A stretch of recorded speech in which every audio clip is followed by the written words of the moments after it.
A gente está acostumado a ver histórias bem positivas, coloridas, com vitórias, né, do universo Marvel, onde tudo dá muito certo. Mas e se lá no comecinho, na origem do universo Marvel, as coisas estivessem indo por um rumo um pouquinho diferente? É esse lado mais deprê do universo Marvel que a gente vai ver na minissérie Ruínas, que foi publicada pela editora Mitos, aqui já tem quase 30 anos. E a gente vai comentar essa história bem para baixo do Warren Ellis, comigo com detalhes, depois da vinheta.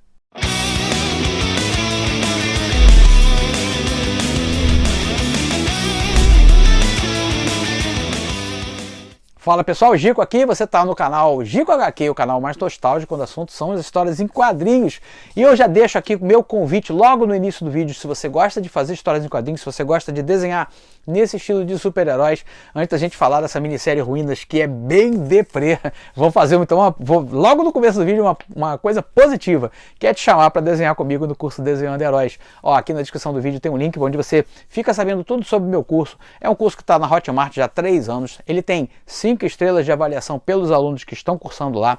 Você pode pagar durante o primeiro ano e o segundo você não paga, são 2 anos de acesso, você tem 15 dias de garantia para explorar todo o conteúdo e vai fazer parte comigo e seus colegas de um grupo secreto para compartilhar experiências, mandar os seus desenhos, tirar suas dúvidas. Enfim, é um curso mega completo, que no final desse curso vai te dar a aptidão para criar personagens através de um método que eu chamo de caixa de arquétipos, que é muito legal e funciona muito bem. Então começa a desenhar comigo hoje ainda, vai ser muito bom ter você comigo lá no curso e com seus colegas também, beleza? Agora vamos falar dessa minissérie Ruínas. Primeiro eu ia fazer um Museu dos Quadrinhos convencional, mostrando aqui as páginas e contando a história. Só que essa história aqui, ela é bem salpicada, ela é construída de uma maneira diferente, não é tão linear. O que trata aqui de Ruínas? Bom, é uma minissérie em 2 partes, foi publicada pela editora Mitos aqui em formato americano já em 98, cara, já faz um bom tempo. Como passou o tempo, né? Mas apesar de eu não contar toda a história, assim, como a gente faz tradicionalmente aqui no Museu dos Quadrinhos, você vai ver as imagens e eu vou comentar tudo sobre o que trata essa minissérie. Ruínas basicamente pega a ideia que Marvels tinha de trazer o olhar dessas maravilhas, né, como diz o título, Marvels, o olhar de uma pessoa comum vivendo nesse mundo de criaturas superpoderosas, deuses cósmicos, enfim, essas maravilhas, conforme diz o título, tudo com esse olhar de espanto e admiração. Só que essa minissérie do Warren Ellis, no começo ele já coloca assim, ó, logo na introdução ele faz a seguinte ponderação: para cada beijo, uma bala no rosto. Para cada ação, uma reação. Para cada acontecimento existe, em potencial, um evento inverso, uma possibilidade exatamente oposta. Se o mundo que você conhece é cheio de maravilhas, onde heróis e heroínas se alçam ao ar como aves superpoderosas, esteja certo de que, a um passo em falsa distância, há um mundo de ruínas. Essa é a premissa, é o que moveu a ideia dessa minissérie. Então Warren Ellis é aqui aliado à arte do Cliff Nielsen e Therese Nielsen na primeira edição. Na segunda edição é acrescentada por outro artista chamado Chris Moeller. Nenhum deles eu ouvi falar depois, pessoas que não ficaram muito famosas no meio, pelo menos eu não vi recorrentemente, mas a arte é muito boa, como vocês vão ver aí nos desenhos, é uma arte pintada também, mas ao contrário de Marvels, aquela coisa bonita do Alex Ross, né, quase realista, né, como se os super-heróis fossem saltar ali das páginas. Aqui a gente tem uma arte suja, bem estilizada, rabiscada, sombria, que casa excelentemente bem com a proposta da série, que é ver esse lado negativo. Então, vamos voltar então para o início dessa ideia aqui do Warren Ellis. Ele mostra, a história já começa então com a nave dos Vingadores sendo alvejada pelo exército e os caras comemorando isso. Então já vê que tem alguma coisa errada nesse universo Marvel aqui. E aí a gente vai ver, porque o Stan Lee na época, quando começa a criar, junto com Jack Kirby, os primeiros super-heróis da Marvel, com o Quarteto Fantástico, já tem ali o quesinho da radiação. Então o Quarteto Fantástico é bombardeado por raios cósmicos e essa mutação faz com que eles se transformem em super-heróis. E daí em diante diversos outros personagens vão passar pela mesma coisa. Demolidor, por exemplo. E logo no começo a gente já vê aqui outra coisa bem deprê, que é o Matt Murdock. Ele morre por causa da radiação do cilindro. Não dá superpoder coisa nenhuma, o garoto morre ali no acidente.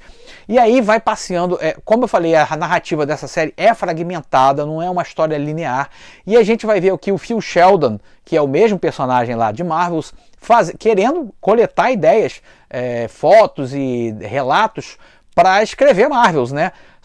O título aqui também seria Marvels, o livro dele. Só que ele se depara com tudo dando errado, as coisas começam a dar errado, o mundo está praticamente passando por diversos problemas devido à radiação, os próprios mutantes aqui são apresentados de uma maneira bem horrorosa. Então, cara, esse lado escuro, assim, lado sombrio da Marvel. O que aconteceria realmente se você fosse bombardeado por radiação? E aí a gente vai aqui ter uma passagem logo no início também, onde o Phil Sheldon vai a um campo de refugiados de uma armada Kree. O exército Kree estava vindo para a Terra, nesse universo, para fazer uma invasão, né? E aí eles, durante a vinda aqui para a Terra, eles se deparam com o cadáver do surfista prateado. E ele está ali, o que dá para entender que ele se matou, e durante esse suicídio do surfista, a grande onda de radiação emitida acaba afetando a nave dos Kree e eles caem na Terra antes de disparar um tiro sequer contra a Terra, porque o escudo de invisibilidade dele cai, da nave cai, e os humanos percebem a chegada dessa armada e destroem eles, se unindo pela primeira vez aqui, diz no texto, né? Se unem contra um inimigo comum e destroem a armada, e os poucos que restam são colocados num campo de concentração numa área radiativa. Então a radiação está permeando, continua permeando aqui as histórias. E aqui a gente tem o Capitão Marvel dando o relato para o Phil Sheldon, totalmente destruído pela doença, pela radiação.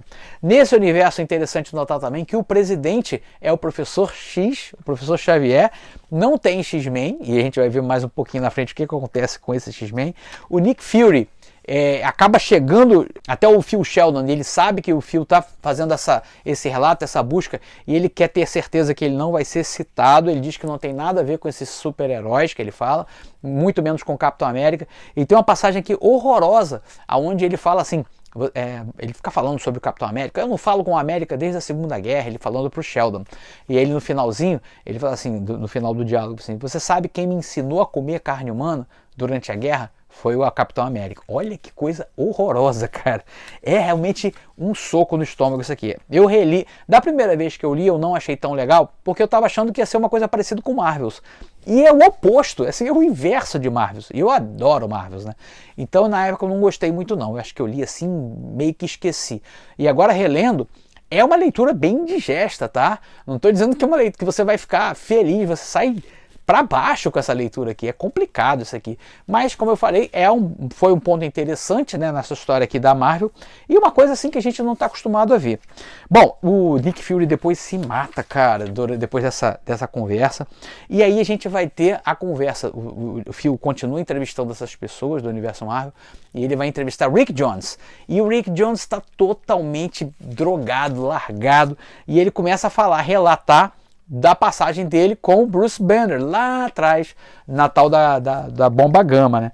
Aí acontece a mesma coisa, o Bruce vai salvar o garoto lá da explosão, joga ele lá na valinha lá para ele poder se salvar da radiação. Só que o que acontece com o Bruce? Ele recebe a radiação gama, só que ao invés de virar um monstro mais ou menos, né, heróico, né, ele vira uma pústula humana, assim.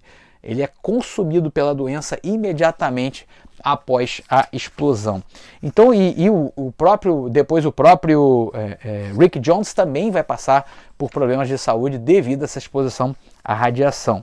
A gente tem, aí a primeira parte termina com o Phil Sheldon encontrando o cadáver do justiceiro. Olha como é que é isso. Na segunda parte ele continua, né, sua peregrinação para coletar entrevistas por todos os Estados Unidos para o seu livro, e ele está num avião e aí ele reconhece a passageira do lado dele. E ele fala assim, você é a senhorita Darkholme, que é a mística, né? E ela fala assim, não. E ela começa a passar ela é uma transmorfa aqui também, né? Só que olha do jeito que ela, eu vou ver as imagens, vocês vão ver com mais detalhes, né? Cara, é uma coisa horrível. Aí ele fala que ela usava medicamentos e parou de usar. É uma coisa realmente bem complicada. A gente tem uma versão do Magneto aqui que estava, como se fosse protestando contra o governo do professor X, né, que é o presidente aqui na época, e ele estava usando um aparelho para impedir o magnetismo dele, e na hora que ele é empurrado por um dos seguranças lá do presidente, aquilo quebra o aparelho, e ele começa a sugar sem controle nenhum sobre o seu poder, como que deveria ser mais ou menos, né? É difícil você imaginar como você controla o campo magnético. Então aqui ele vira um verdadeiro magneto humano e começa a sugar tudo, inclusive os aviões, o sangue, o ferro no sangue das pessoas, tudo em direção a ele, claro, ocasionando a morte dele e de diversas pessoas. Aí o Phil Sheldon está indo para uma prisão, uma cadeia. Essa cadeia é onde estão mantidos os mutantes. E aí, meu camarada, quem está lá, né? Os X-Men estariam aqui, né? Então o Ciclope, o primeiro a ele encontrar, tá ali. Ele disse que teve o diretor desse presídio é o Wilson Fisk, e ele diz que eles foram obrigados a cegar o Ciclope porque ele dizimou toda a sua família com os raios ópticos. A gente tem um noturno roendo a cauda aqui, e a gente tem a Kitty Pryde, que ele fala, o Fisk, que ela tentou fugir, mas se solidificou na fuga, né, na saída da cadeia, e as barras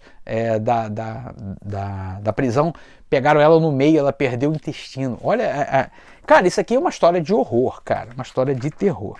E aí o Phil Sheldon sai, ele não pode tirar fotos, né, fica proibido, e ele começa a anotar as coisas que ele viu. Aí depois a gente vai ter relatos de coisas que ele está coletando. Por exemplo, o Donald Blake é o dono de um culto, né, o responsável por um culto ao Thor, e diz aqui que ele usa uns cogumelos que os nórdicos usavam, que deixava ele todo doidão. A gente tem a escola da Emma Frost, que faz experimentos em crianças mutantes. Olha que coisa braba. E depois a gente vai ter o encontro dele com um motoqueiro fantasma, que é um cara que faz parte de é o Johnny Blaze, né, do circo lá, de um circo itinerante, mas também ele está totalmente enlouquecido, e ele simplesmente taca fogo na cabeça dele. E diz aqui no texto que depois que ele faz essa última performance, ele morre e o seu corpo continua andando de moto, mesmo morto horas após a sua morte. Sabe-se lá como, né? Aí aqui a história muda de artista, passa a ser esse outro artista, né, que é uma arte um pouco mais limpa, mais colorida até, e a gente vai ver o finalzinho dessa série, no qual ele vai entrevistar o Ben Grimm. O Ben aqui está numa cabana, mora isolado, e ele vai relatar o que aconteceu com a primeira família, né, o Quarteto Fantástico, o que aconteceu aqui na verdade nesse universo. Ele começa a relatar, aqui está humano, né, ele não foi transformado no coisa. Ele diz que o Reed Richards um dia chegou lá, disse que eles precisavam roubar o foguete, o qual o Ben trabalhava como piloto de testes, para poder, eles tinham que vencer a burocracia e partir logo para a missão espacial. O Ben se recusa, não, eu tenho que colocar motores laterais para poder manobrar melhor essa nave, e o Reed não, vai lá, ele chama o Victor Von Doom e eles sequestram a nave. Então quem vai para o espaço é o Reed, o Doutor Destino, o Von Doom, e a Sue e o Tocha Humana, o Johnny, né? Cara, só que claro, dá tudo errado, eles sofrem essa exposição massiva aos raios cósmicos, e quando eles voltam, eles só encontram os cadáveres, né, do Quarteto Fantástico, e de uma maneira bem horrorosa. É narrado aqui, por exemplo, que o Von Doom, dizem que ele subiu o animal, aqui é o Ben falando, né? Dizem que ele subiu o animal e retornou mineral, que ele estava usando os órgãos internos do lado de fora. Cara, se isso não te assusta. E aí a história vai terminar, se encerrar esse ciclo aqui. Esqueci de mencionar, o Phil está com uma doença. Ele está numa doença terminal. A mão dele tem alguns ferimentos que mostram que essa doença está afetando ele. E aí, cara, ele começa a culpar o Peter Parker. Aquele enxerido, nada disso teria acontecido se não fosse por Peter Parker. E aí ele vai falar que, né, mostra que o Peter trabalhava no Clarim, assim como ele trabalhava, e que ele tinha sido exposto a uma aranha que ele mesmo irradiou na escola, um experimento. Só que lá nesse universo ele não ganha superpoderes e vai combater o crime, não. Ele fica com uma doença de pele horrorosa que acaba matando ele, e essa doença é a doença que ele acaba passando para o Phil. E o Phil, antes de conseguir terminar o seu relato, escrever o seu livro, ele acaba morrendo. E acaba a cena da morte dele aqui, as fotos voando, as coisas horrorosas que ele viu nesse universo Marvel super deprê. Basicamente é isso. Então fica aqui, a gente encerra aqui esse Museu dos Quadrinhos diferente, não deixa de ser um ponto fora da curva na história da Marvel. Eu nem sei se essa história voltou a ser republicada pela Marvel pelo seu conteúdo muito pesado. E você já tinha ouvido falar nessa história? Ruínas? A decadência do universo Marvel? Comenta aqui comigo. Comenta se você gostou desse formato diferente. A gente pode variar os formatos aqui do Museu dos Quadrinhos, trazendo histórias completas, que é o nosso forte, né? Mas também fazendo comentários e tecendo observações sobre histórias um pouco mais difíceis e indigestas de mostrar, como é o caso de Ruínas, tá bom? Eu vou ficando por aqui, reforçando o meu convite. Vem desenhar comigo no curso Desenhando Heróis. Vai ser muito bom ter você comigo por lá. Quiser me seguir nas redes sociais, ó, tem diversos links aqui na descrição desse vídeo. E se você quiser ver um pouquinho mais do meu trabalho como quadrinista independente, tem as histórias do Salomão Ventura e do Esquadrão Vitória. Tem um link aqui, basta você clicar, pode ler gratuitamente. Se você quiser comprar exemplares físicos, eu mando autografado para sua casa. Vou ficando por aqui, gente. Até amanhã. Amanhã é dia de terror aqui no canal, hein? Mestres do Terror, o quadro que só fala de quadrinho brasileiro de horror, toda segunda para você. Bom domingo, se cuidem e até a próxima.